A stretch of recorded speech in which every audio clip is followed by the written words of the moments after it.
a Silvia, assim, ela é pequenininha, mas ela é uma leoa.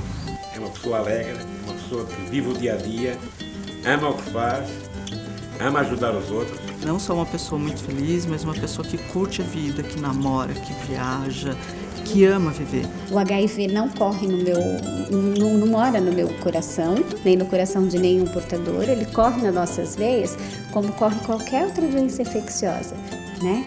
E assim, doença é uma coisa e felicidade é outra.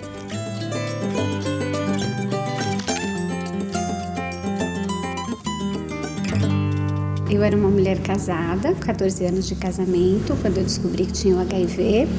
Eu casei com meu primeiro namorado. No final de 93, meu marido começou a ficar doente. E a gente não tinha a mínima noção de que poderia ser o HIV. E a mãe dele, ela trabalhava num centro de referência e tratamento de AIDS. E foi ela quem começou a pensar que talvez ele pudesse ter contraído o vírus. Então, ela pediu para ele que ele fizesse um exame, ele fez, deu positivo, e 4 meses depois eu fiz o meu teste. Eu acho que foi um choque para ela, porque acho que nem ela imaginava tanta coisa, né? E na época não se falava tanto em AIDS, né? Então foi meio difícil para ela. Foi difícil por 2 motivos. Primeiro porque a gente não sabia como lidar. E depois também ficava aquela coisa do como aconteceu, né? Como pegou, se houve alguma infidelidade, se houve uma traição, ele não era usuário de drogas. E naquela época a gente tinha muito essa coisa de ser grupo de risco ou não. A forma mais comum da transmissão do HIV continua sendo através das relações sexuais. A camisinha diminui muito a troca das secreções e assim diminui também o risco da transmissão do vírus. Só que para muitas pessoas não é simples incluir essa proteção no relacionamento. Falar em usar camisinha pode não ser simples, além de trazer à tona outros assuntos que temos dificuldade em conversar. Por outro lado, fazer de conta que o risco não existe nos deixa vulneráveis a contrair o HIV.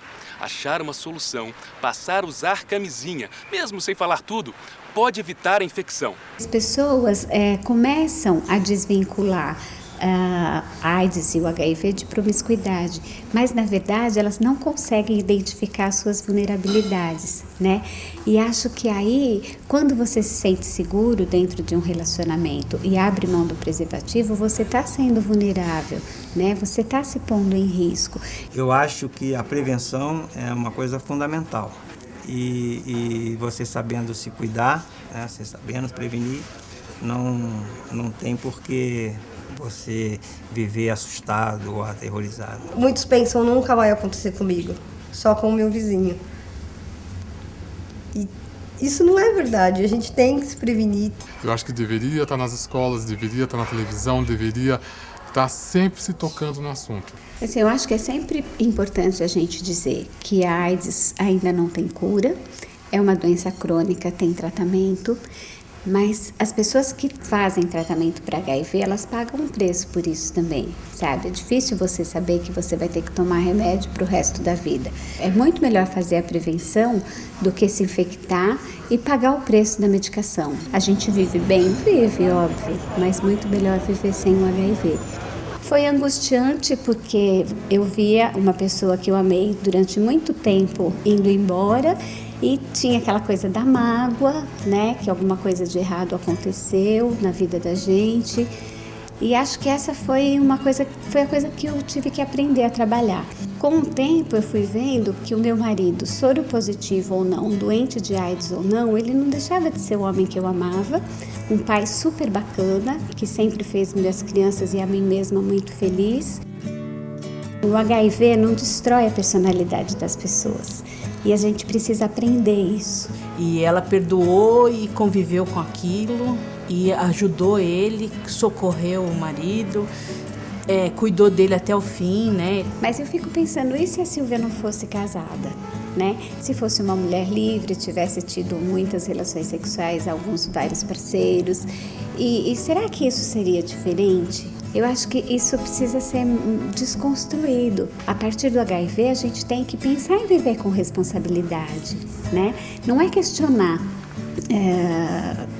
como as pessoas vivem, se tem parceiro, se não tem, se são muitos, se são poucos, mas sim se ela é responsável consigo e com os outros. Os relacionamentos incluem compartilhar muitas coisas e implicam cuidados mútuos. Contudo, achar que a responsabilidade da prevenção é do outro pode não funcionar. Além disso, risco moral é uma coisa, risco de infecção é outra. O fato da vida sexual ser ou não ser imoral não causa infecção. Pessoas com relacionamentos estáveis, nas quais alguém é portador e pode ser portador antes do início do namoro e que transam sem camisinha, estão mais vulneráveis à infecção pelo HIV do que pessoas consideradas promíscuas e que têm o hábito de usar camisinha. Ainda pode ser difícil reconhecer o fato de que ser ou não ser portador não é a característica mais importante das pessoas. Entretanto, é importante prestar atenção e refletir sobre isso.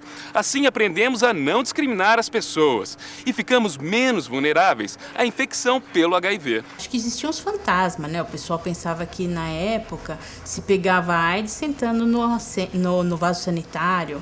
Se tivesse quente, eu ouvia o pessoal falar, se tivesse quente não pode sentar. A gente não tinha muita informação, né? Tanto que no começo a minha família assim, será que tem que separar os talheres? Será que tem que separar as coisas? Hoje em dia já descobri que isso não é assim. Na época que o meu marido morreu, a minha filha Érica estava com 14 anos, né? E foi muito difícil ter que contar para ela. Eu fiquei assim, com medo, então eu me tranquei com ela. Porque eu tinha acabado de perder o meu pai.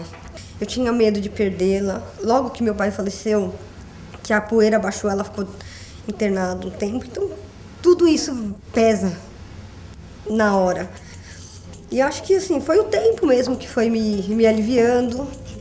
A partir do momento que eu fazia o meu tratamento, que eu ia me fortalecendo como pessoa, que eu ia aprendendo a viver com HIV, ela foi aprendendo junto comigo. Às vezes ela falava e eu não dava a mínima. Você sempre ouve, a gente não é surdo, né? Então você sempre escuta. E a sua mente vai mudando, então eu acho que eu fui dando espaço para virar amiga, além de ser mãe e filha. O Felipe tinha 4 anos, né, quando o pai dele faleceu. E não tinha como contar para uma criança de 4 anos sobre isso. Ela me levou uma vez no médico e eles dois acabaram comentando. Aí eu acabei descobrindo, aí chegou em casa, eu fiz um monte de pergunta pra ela. Quando eu escutava os outros falar, pra mim era uma coisa de 7 cabeças, né? E convivendo com ela, a gente via que era tudo diferente, que não era uma coisa que era tão como muitos falam, entende? Era uma coisa que, quando a gente acaba levando, a gente consegue levar até a vida. A minha família sempre aceitou, eu nunca tive problemas com ela. Eu é que tinha vergonha, que me escondi durante algum tempo, né? Sem falar pra eles que eu tinha, com medo de ser rejeitado. E não fui rejeitado. Eu tenho uma amiga que ela tem uma tia que a tia não assume para a família que tem porque tem medo. Todo mundo sabe, ela se trancou para a vida. Então, quer dizer, é uma pessoa que vive péssimo, vive fechado com todo mundo. Eu acho que não é isso que é o HIV. As pessoas tomam o coquetel e vão para frente. Não param de viver porque descobriram que estão com HIV. Nem sempre os portadores encontram apoio. Algumas pessoas continuam confundindo o HIV com algum tipo de mancha moral, ou têm tanto pavor da infecção que não conseguem conviver com quem tem o vírus. Aí pode sobrar para o portador, que além de se cuidar, tem que se educar e educar os outros sobre a realidade, sobre a doença e sobre como viver com o vírus. Então eu comecei a procurar ajuda. Eu fui fazer um tratamento psicológico para me organizar, para saber o que é que eu ia fazer comigo a partir daquele momento. A Silvia começou a melhorar depois que ela conheceu o GIV, que é o grupo de incentivo à vida. Então no grupo, quando eu cheguei muito assustada, né? Muito mal informada sobre tudo, eu fui encontrando pessoas que já tinham o vírus há muito tempo, pessoas que eram felizes, que estavam tocando a sua vida. E eu olhava para eles e dizia assim, poxa, eu posso viver com isso e eu quero viver com isso. Muitas pessoas vêm desesperadas e muitas já que já estão bem acostumadas com a questão do HIV. Então elas vêm à procura de se ocupar com alguma coisa, de aprender mais, de se informar, né? O tratamento que eu fiz com a psicóloga, para mim, foi uma coisa extremamente importante, porque em nenhum momento ela deixava que eu me vitimasse, né? Não culpabilizasse o HIV pelo que estava acontecendo. A Sílvia teve consciência de que o vírus não pensa, não julga e nem escolhe as pessoas. Se chegar ao sangue, pode estragar as defesas do corpo.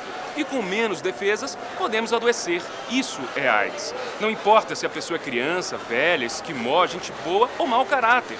Reconhecendo que a AIDS é uma infecção, a Sílvia, como ela mesma disse, reagiu e assumiu ser protagonista da própria vida. Nós tínhamos o Dr. Paulo Reis Costa, que era super acessível. Então eu falei para ela, vamos contar para ele? Ela, não sei o que, acho que é melhor não. Eu peguei, tomei a frente e fui lá e contei para ele, no intuito de ajudar a melhorar a situação dela lá dentro. E ele ajudou muito. A princípio nós suportámos os gastos que ela tinha com remédios, né? E o resto que ela podia ter através do Estado, ela tinha. Ainda não havia medicação e eu precisava já começar a tomar o medicamento.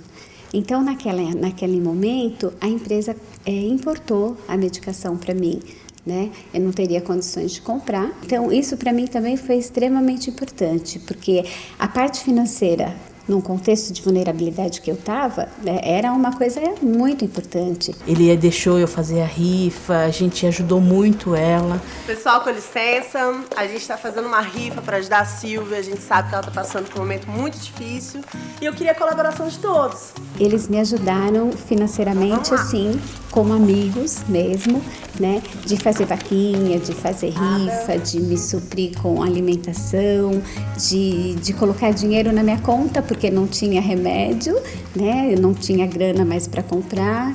Será que ela não vai achar que a gente está com pena dela? A Sílvia não é assim. Ela sabe que se a gente fizer, é para ajudar ela no tratamento e não por pena. A gente não sentiu julgamento e condenação. Pelo contrário, a gente teve apoio mesmo, de verdade. Então isso foi muito legal, foi muito lindo. Acho que é uma coisa que eu nunca vou esquecer na vida. Então a própria Anglo-América na África do Sul já dispunha de alguns mecanismos para dar apoio aos funcionários que eram portadores do vírus da AIDS. E aqui nós começamos a importar as políticas da África do Sul e incorporá-las ao grupo no Brasil. Foi um teste para a gente ver como é que funcionaria e como é que funcionaria também a questão da empresa com relação à política de não discriminação e nada. Então, esse acolhimento da empresa como corporação e de amigos que eu descobri lá dentro, isso foi para mim extremamente importante. Um ponto fundamental é a não discriminação. Não existe perigo de contágio nos contatos casuais, no ambiente de trabalho, no abraço, no aperto de mão, beber no mesmo copo. Quando as pessoas vão percebendo isso e vendo que a pessoa portadora não é uma doença ambulante, o ambiente de trabalho se torna um espaço de vida e de aprendizado para todos. Muita gente que não sabia ficou meio assustado.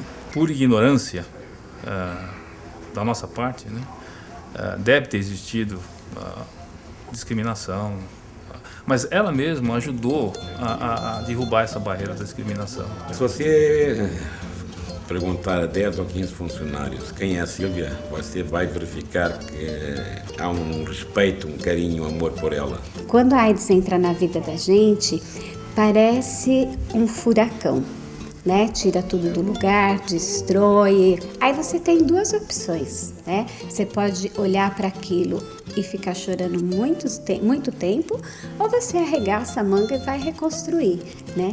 Com o apoio que eu tive, eu consegui arregaçar a manga e reconstruir. A reconstrução da Sílvia foi tratar da doença e dos efeitos do vírus. E tratar também desse sofrimento adicional muito comum para quem tem HIV, que é o efeito dos preconceitos, resultado do desconhecimento sobre o contágio e de julgamentos morais. O preconceito é compreensível e pode ser superado. Agora, isso não quer dizer que devemos tolerar a discriminação e limitar os direitos das pessoas que vivem com HIV e AIDS. Talvez seja preconceito. Eu acho que pode ser limite, né? Então, precisa ter essa diferença também. Agora, aqui a falta de informação é o grande vilão do preconceito, isso sem dúvida nenhuma. E depois da doença, mudou tanto a vida dela, ela se engajou com o pessoal. O meu fortalecimento, o meu entendimento de quanto era preciso trabalhar prevenção, trabalhar preconceito nas empresas. A gente começou a fazer uma parceria meio que velada, né? Assim, a empresa começou a me liberar. E a partir daí surgiu a ideia de que a gente pudesse ter um alcance maior com esse trabalho. Não só a Silvia ir falar e voltar, mas a Silvia ir envolver o GIV enquanto instituição em capacitar as pessoas para que elas fossem multiplicadoras. Até que ela foi buscar, tá, associações para falar sobre o problema, depor sobre o problema, e mostrou que, conhecendo sobre esse assunto em maior profundidade, ela podia ser útil aos outros. Que ela realmente dá o testemunho da vida dela, né? Isso realmente impressiona e influencia no comportamento dos jovens nas unidades. Ela deve atingir, em termos de funcionários, em torno de funcionários, mais ou menos 4.500 funcionários. Se a gente considerar funcionários familiares, 15 mil, e se a gente considerar também as palestras e a divulgação do trabalho que ela faz nas comunidades, aonde a gente está localizada, nós estimamos que ela pode atingir aí em torno de 30 mil pessoas. Então, eu lembro que a primeira vez que eu fui fazer uma palestra sobre AIDS foi em Goiás, né? E eu fui muito insegura, mas eu topei o desafio. E foi muito legal, porque o pessoal acolheu bem, ainda se falava muito pouco sobre HIV. E aí no final da semana tinha uma festa, né, de confraternização da empresa. E eu fui convidada para ficar na festa. E eles me chamavam, Silvinha, vem aqui, vamos tomar uma cerveja. E muitos não me ofereciam uma cerveja, mas me ofereciam a sua própria latinha. Então, beber na própria latinha daqueles funcionários que eram tão ávidos de informação, para mim era a consciência de que eu tinha feito meu trabalho bem feito. Que AIDS não pega no beijo, não pega no aperto de mão, não pega no copo, não pega no convívio social. A Silvia, antes do HIV, era mãe, dona de casa, profissional e esposa, né? E aí a Silvia, depois do HIV, é uma ativista, é uma pessoa extremamente consciente da responsabilidade que todos temos, né, na proteção às nossas vidas. Tem um leque imenso de amigos, né? Viaja muito, trabalha muito, estuda, namora. E assim, eu diria que se amanhã alguém encontrar um remédio para a cura da AIDS, eu nunca mais vou ser soro negativa. Eu vou ser positiva para sempre, porque eu aprendi muito a partir do HIV, né? Aprendi a respeitar as diferenças, aprendi a conviver com pessoas que não são iguais, né? Aprendi a respeitar mais a sexualidade do outro, a orientação sexual das pessoas. Eu acho que eu aprendi muito, né? E um pouco disso muito que eu aprendi, eu gosto muito de estar passando. E eu espero poder fazer isso por muito tempo.